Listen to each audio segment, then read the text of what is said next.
So the journey to become president was, even though I was convinced to do it, it was a conscious decision to bring about change. For me, environmental protection, climate change, and all of those issues were a huge part of the portfolio because this is really the future, not just the present, but the future for our planet, but the future for our security as well. Sustainability is one of the basic criteria that we insist upon when talking to the interested parties who want to host the Olympic Games. I want to welcome everyone back to the Green Hour podcast. We are live at the Concordia Annual Summit during Climate Week, New York City. We are sitting here with the former president of Croatia, Kolinda Grabar-Kitarović. Thank you so much for joining us today. Thank you. And thank you for learning how to pronounce my name correctly. For sure. You did a great job. And hello, everyone. Yeah. My biggest fear is always mispronouncing someone's name. So for I sure. share that fear as well, because it can be a really a bad start of a relationship. Yes, definitely. Definitely. Well, first question I'll have for you, from 2015 to 2020, you served as president of Croatia. You're the first woman to ever be president in Croatia. So can you talk about how you became president in that whole journey? Oh, wow. That would be a very long talk.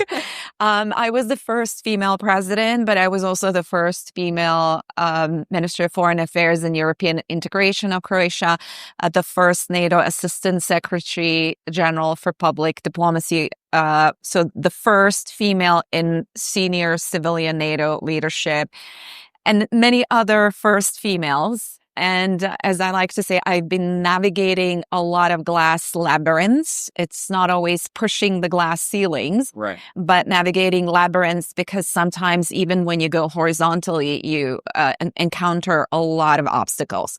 So for my whole life, I've actually considered myself to be a career diplomat. And diplomacy is really, truly my passion, international relations. And I was more or less convinced to run for president of Croatia back in 2014, started my term in 2015.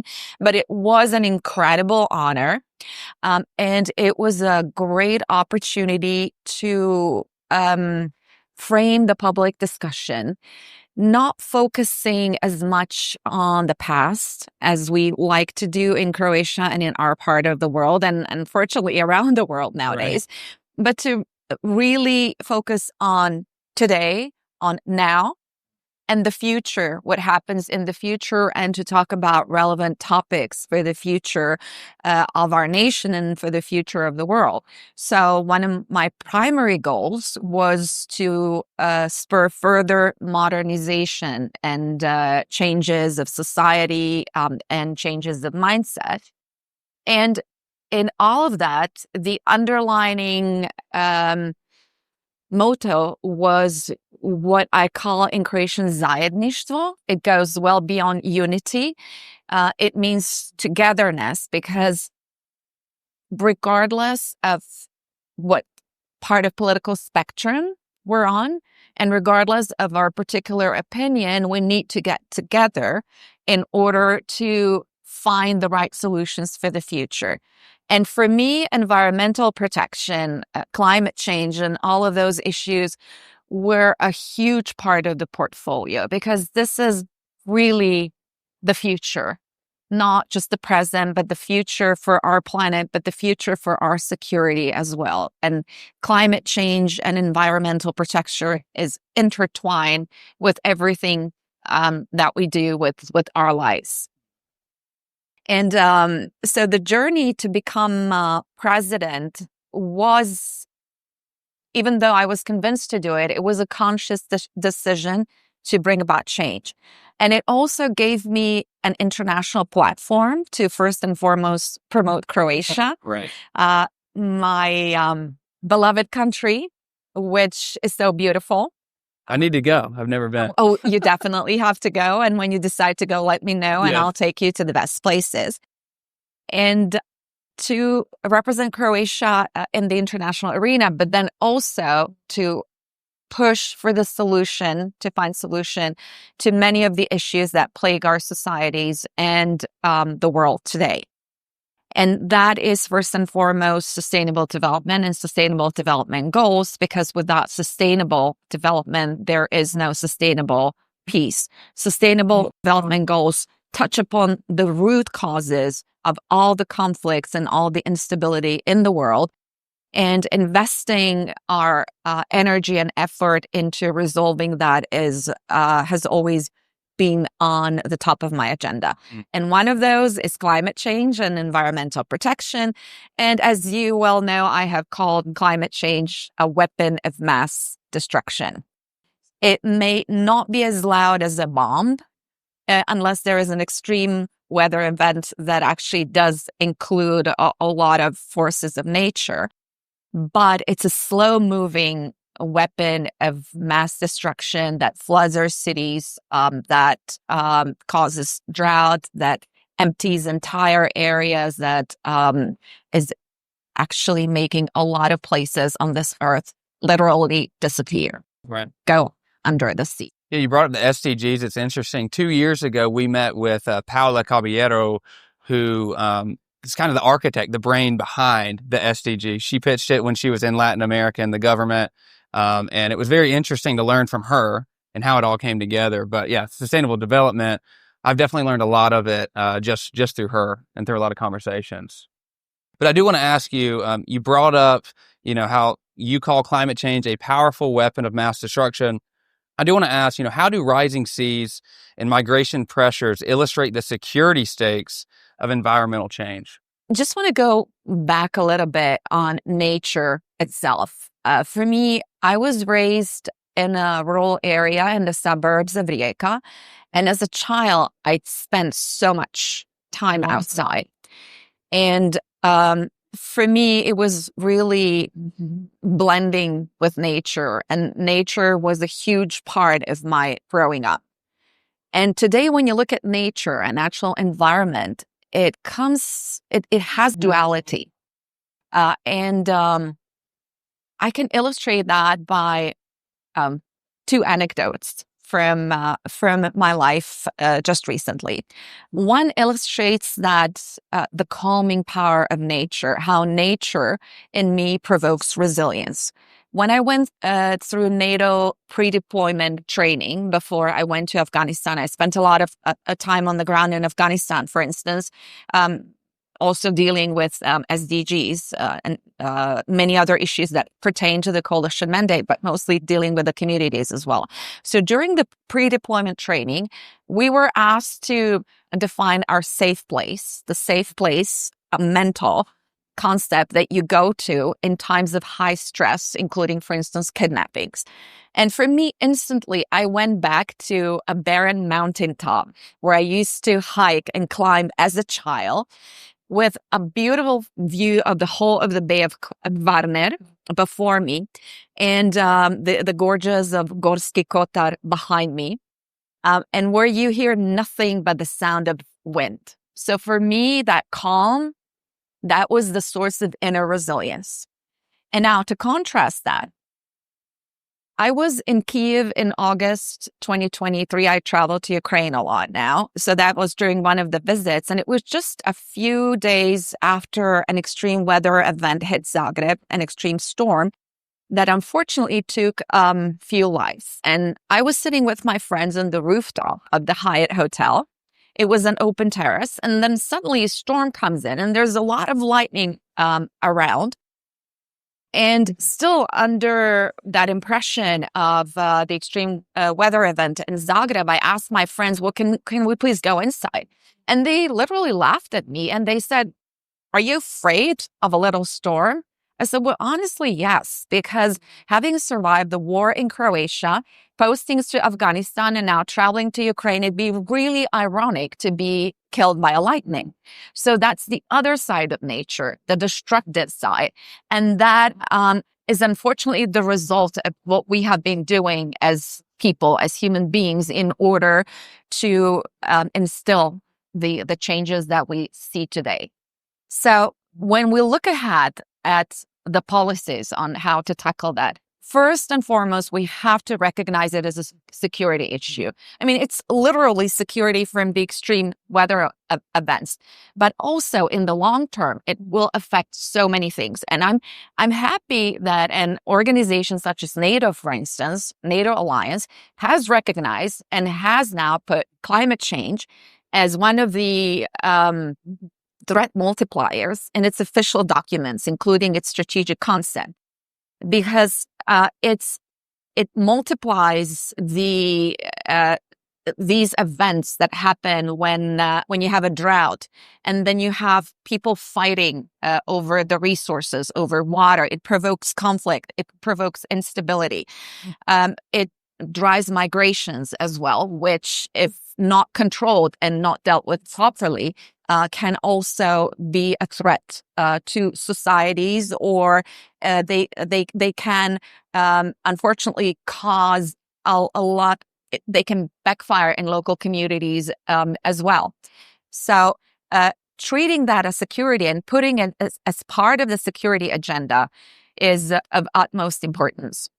And then there are so many other policy measures that we need to take, from adaptation and mitigation measures to building long-term resilience. And that long-term resilience should be the ultimate goal. So I did have a note down that you co-chaired a UN dialogue on SDGs and later signed the Paris Agreement for Croatia.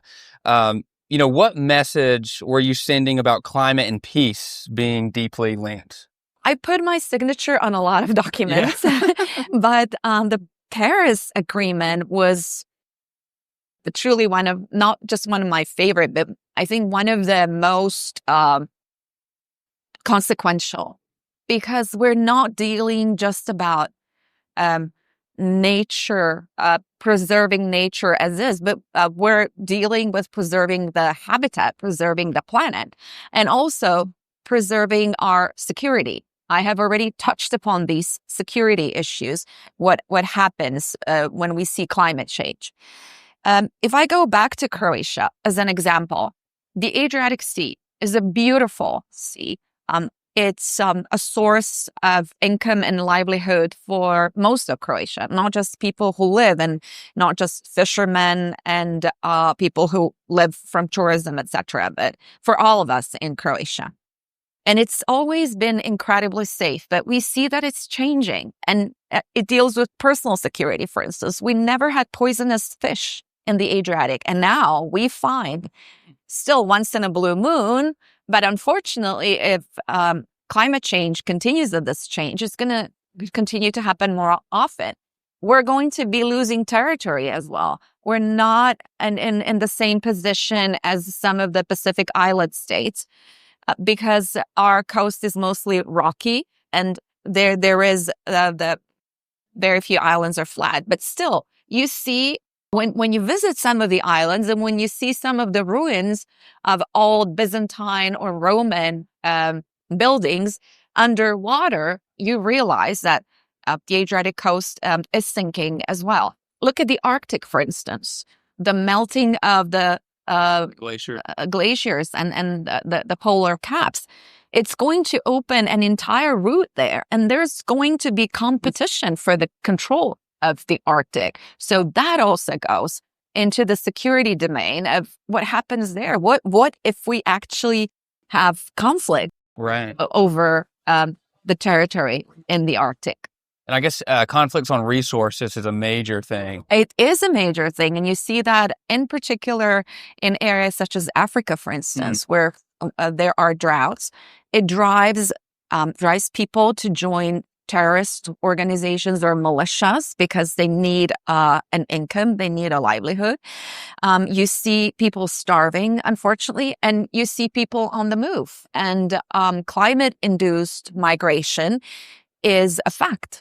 It's not a hypothetical issue any longer. It's a fact that we have to acknowledge, and we have to acknowledge climate refugees and give them a proper status. And we're not talking about abstract numbers, but I've taken the opportunity to go to talk to a lot of migrants on the borders in Croatia and in other countries as well. So some of them are fleeing conflict and instability, but a lot of them are moving because their places where they used to live either do not exist anymore or have become uninhabitable. And you hear human stories. Those are real people, real families, children. We need to give them a future. And the best way to stop uprooting people is to address the root causes of climate change. So I do want to understand, after you sign the Paris Agreement, what happens next? I've looked into these NDCs, nationally deferred contributions, but honestly, I don't have a very good gauge on what exactly it means. So could you talk through what happens after you sign something like that?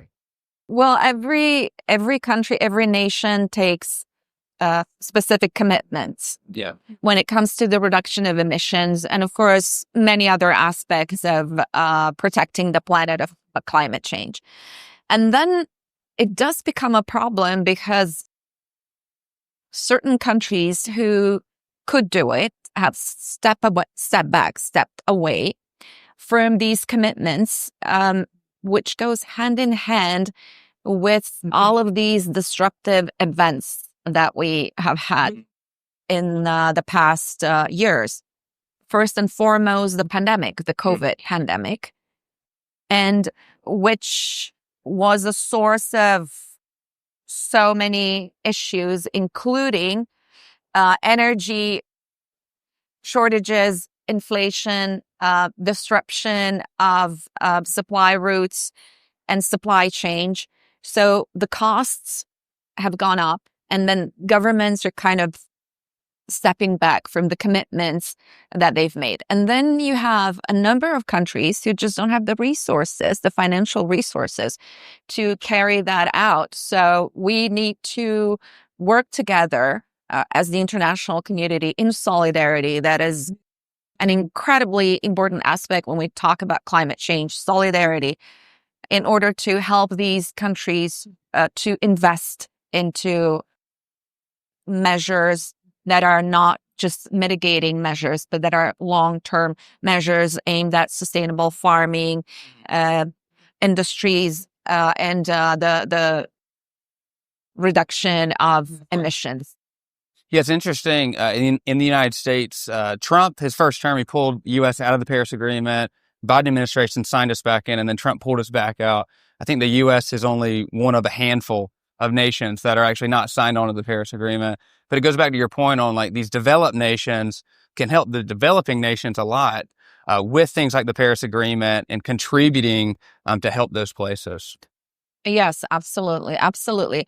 And the fact that many nations have signed and have remained parties of the Paris Agreement does not mean that they're actually fulfilling obligations. So for me, what's important is not being formally aligned with the treaty, but actually putting into practice the measures that are aimed at the reducing emissions and at a long-term goal of reaching sustainability.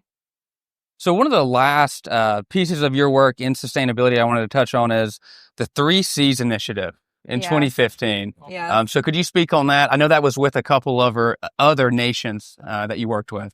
I actually worked with the then Polish president, Andrzej Duda, and we set up the 3 C's initiative connecting the Baltic, the Adriatic, and the Black Seas. At the time, it included 12 EU member states. Now it has been growing.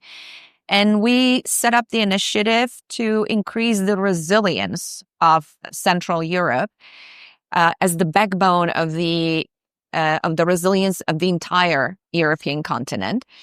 And the 3 pillars were energy infrastructure. The second was transportation infrastructure. And the third pillar is digitalization. And energy is obviously one, but transportation as well. Those two pertain digitalization indirectly, but these two directly pertain to sustainability and environmental protection as well. What we wanted to do is basically ensure that Central Europe is not dependent on a single source of gas and oil, but that we diversify sources and also the ways that energy is produced. And in transportation, of course, to connect the whole region. So that works towards sustainability. But I want to mention another organization that I'm part of as well. I am a member of the International Olympic Committee, and I'm chair of the Future Host Commission for the Games of the Olympiad, which is actually the commission that helps the IOC, the whole of the IOC, elect the new hosts for the Olympic Games. And I have to tell you that for the IOC, sustainability has just become the way of life. From our headquarters in Lausanne, a very sustainable building, to everything that we do, to planting trees, and to the Olympic Games themselves, we have achieved climate neutral games. And our goal is to have climate positive games. So sustainability is one of the basic criteria that we insist upon when talking to the interested parties who want to host the Olympic Games in the future, that in everything that they do, that they take into account how it reflects on the environment. So from athlete safety to transportation to broadcasting and everything else. And by the way, climate change has incredibly affected the Olympic Games as well. Because if we look at the calendar, they're usually held in July and August, as the second part of July, the first part of August. And many countries, many of our interested parties, for instance, it would be incredibly difficult to host the games for the athletes. We saw that in Tokyo in 2021. Those were supposed to have been Tokyo 2020, but because of the pandemic, they took place in 21. We had to move some of the competitions there early in the morning because it was just too hot and humid for athletes to compete. And you have to think of athletes' safety first and foremost, and of course of their best performance, and you want to have new records achieved, and you can't do that in climate circumstances that are not leading to precisely those goals. The Olympics are interesting because, I mean, a lot of places when they host the Olympics, they're building a lot of infrastructure to kind of do the event. And the stat that we've been using is the built environment contributes 40% of global greenhouse gas emissions. So for the event to be climate neutral and be climate positive, that's a big win, I would say. Yes. And I'm glad you mentioned building of the infrastructure, because now one of the criteria is that absolutely nothing, or just very few, perhaps temporary venues can be built for the Olympics only. The rest of it has to be either existing infrastructure or something that countries or cities or regions who would like to host actually need as part of their long-term development plan. Because sports is obviously an incredibly important enabler for fulfilling the SDGs that affects not just physical health, but also mental health, that also reaches across dividing lines and works for social inclusion. It's about the health of individuals, but also the health of societies and of countries, not just the future talent. So it all has to be plan of development goals. Nothing will be built just for the sake of the Olympics, because we have seen way too many stadiums and other sports venues that just stay empty after big sports events. And it's a waste in every sense if they cannot be used for the profit, for better lives of the local population. So final question I'll ask for all the listeners that we have that are be tuning into this podcast, what advice could you give them as they, go on in their careers? Maybe they want to be president one day. What advice could you provide to them? To young people? To young people. Oh, well, always keep an open mind. Yes.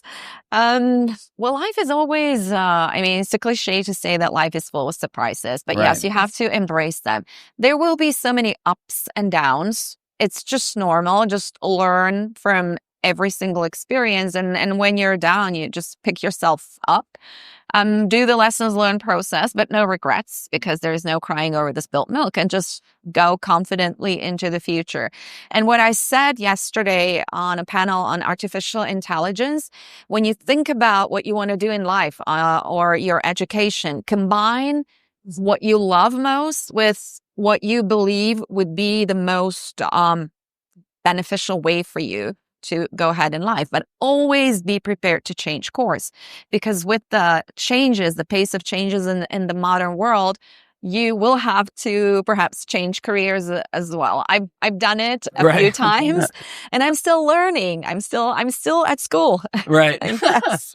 Well, Madam President, we can't thank you enough for coming on today. Thank you so much.